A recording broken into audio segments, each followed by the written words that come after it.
လေးမှာဒီလိုကားစီးပြီးတော့ service ဆိုင်ခက်ခဲရှိတဲ့သူတွေ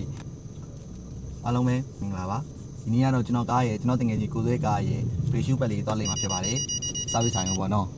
ကျွန်တော်ဒီ brake ပတ်လေးကိုကျွန်တော်ရန်ကုန်ကိုတီးယားဆိုင်ကနေပြီးတော့ကျွန်တော်မှာထားတာဖြစ်ပါတယ်ဟိုမန်လေးမှာနေပြီးတော့ဒီလိုကားပို့ပစ္စည်းပဲမှာလို့မှာမသိဘူးဆိုလို့ရှိရင်တော့ရန်ကုန်ကိုတီးယားစီမှာမှာလို့ရပါတယ်ဒီ quality လည်းစိတ်ချရတယ်ဈေးလည်းမှန်တယ်ပေါ့နော်အဆင်ပြေကျွန်တော်မှာနေရ3-4ခုလောက်ရှိပြီတော်တော်လေးကိုအဆင်ပြေတယ်မှာပါတယ်ပြီးလို့ရှိရင်ကျွန်တော်မန်လေးမှာဒီလိုကားစီးပြီးတော့ service ဆိုင်ခက်ခဲရှိတဲ့သူတွေဒီကြုံလိမ့်မယ်လို့တော့ထင်ပါတယ်ကျွန်တော်လည်းကြုံနေရတယ်ဟိုတလောမှကျွန်တော်တငယ်ချင်းကိုဆွဲရဲ့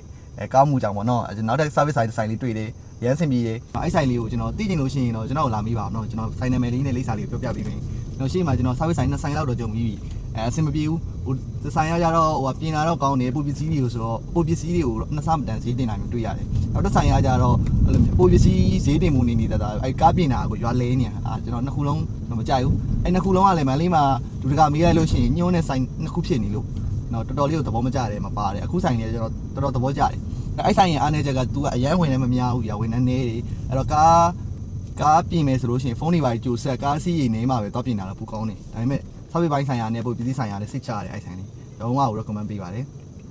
နောက်ခုကတော့ကျွန်တော်ကအဲ့လိုမျိုးဆောက်ပြီးလည်းပြနေတယ်ပြီးလို့ရှိရင်အဲ့ second hand မီးကလည်းကျွန်တော်တစ်ချက်က lot အဲ့ဆောက်ပြီးပြရတယ်ကျွန်တော် brake shoe တွေပါလို့ထင်တော့ brake shoe တွေမှာထားတယ်ပြီးလို့ရှိရင်အဲ့ကျွန်တော် battery အားနေတာပေါ့နော်သူအဲ့ battery အားနေရလေးကိုပြနေပြီကျွန်တော်အဲ့ဒါကြီးအကုန်ပြင်မှာပြီးလို့ရှိရင် line မီးကလည်းညာဘက်ကိုနည်းနည်းလေးဆွဲနေတယ်အဲ့ဒါ line မီးလည်းချိန်မယ်ကျွန်တော်အကုန်စိတ်သေးမှမချီးရလေးအကုန်လုံးပြန်စစ်မယ်ပေါ့နော်အဲ့မို့ဒီ view လေးရလိုက်တာဖြစ်ပါတယ်အားလုံးပဲကျေးဇူးများတင်ပါတယ်ခင်ဗျာ